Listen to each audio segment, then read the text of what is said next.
You walk through a dark parking lot and your skin prickles and there's no growl, no shape in the shadows, nothing you can point to, but some part of your brain is already scanning the edges of the light anyway. That reflex feels irrational today.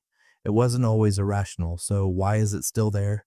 For most of human history, your ancestors were not the most dangerous thing on the landscape. They were something else entirely. They were food. Picture the African savanna 2 million years ago.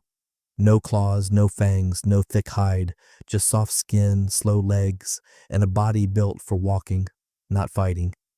Big cats, far larger than any lion alive today, stalked those same grasslands. Hyenas hunted in packs built for stamina. Even birds of prey were a threat.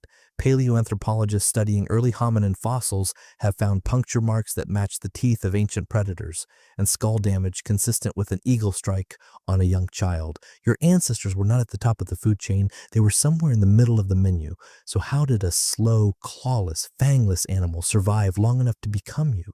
The answer isn't strength.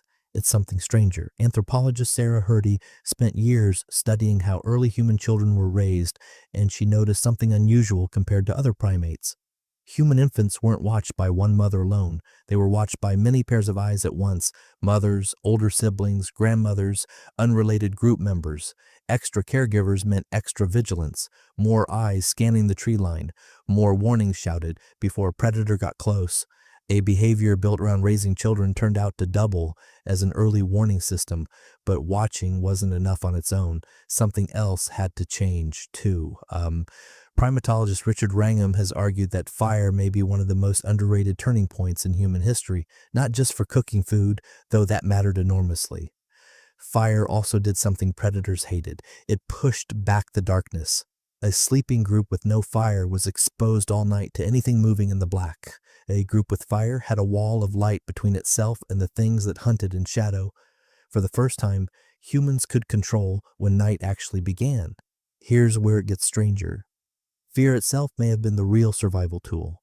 Neuroscientist Robert Sapolsky has spent decades studying how the body responds to threat, and one of his central findings is unsettling in a good way. The stress response your body still runs today, the racing heart, the tightened chest, the sudden hyper-awareness, wasn't designed for emails or traffic. It was built for exactly one purpose: split-second reaction to a predator that might already be moving toward you. That system didn't evolve because your ancestors were weak. It evolved because it worked. The individuals who felt that prickle of unease in tall grass and reacted to it lived long enough to pass it on. The ones who ignored it usually didn't. So the fear wasn't a flaw in the design, it was the design. Then something even more surprising happened. Group size itself became a weapon. Anthropologist Robin Dunbar has studied how social group size relates to brain development in humans, and one pattern stands out. Bigger, more socially connected groups meant more communication, more coordination, and more warning systems layered on top of each other. A predator doesn't calculate the odds against 10 separate people. It calculates the odds against one coordinated unit, watching in every direction at once. Numbers didn't just offer safety, they offered information shared instantly across dozens of pairs of eyes. None of this looked like strength in the traditional sense. There were no weapons yet, no spears with stone points, just watchfulness, cooperation, and fire. And that's the part that should change how you see yourself. You didn't inherit your body from the fastest hominins or the strongest or the ones with the sharpest instincts alone. You inherited it from the most watchful, the ones who noticed the rustle in the grass a half second before everyone else, the ones who trusted that prickle on the back of the neck instead of dismissing it. That's still sitting inside you right now. The parking lot at night, the empty hallway, the feeling of being watched with no evidence anyone's there. Your brain isn't malfunctioning when that happens. It's running the oldest program it has, built by a few million years of very real predators and a few very fortunate ancestors who listened to it.